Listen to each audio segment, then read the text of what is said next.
ပြုတ်ချနေတဲ့ဆွေတဲ့တွေပြန်ကောင်းပြီးရှောင်းရနေလဲဆုံးထီတာဝတ္တရားမပြေခံယူခြင်းမြေမြန်ကိုချစ်တရားကောင်းအောင်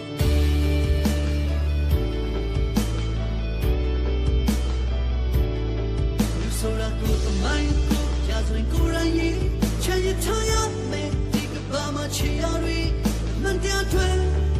မြင်ဆုံးတဲ့ကဘာမှမင်း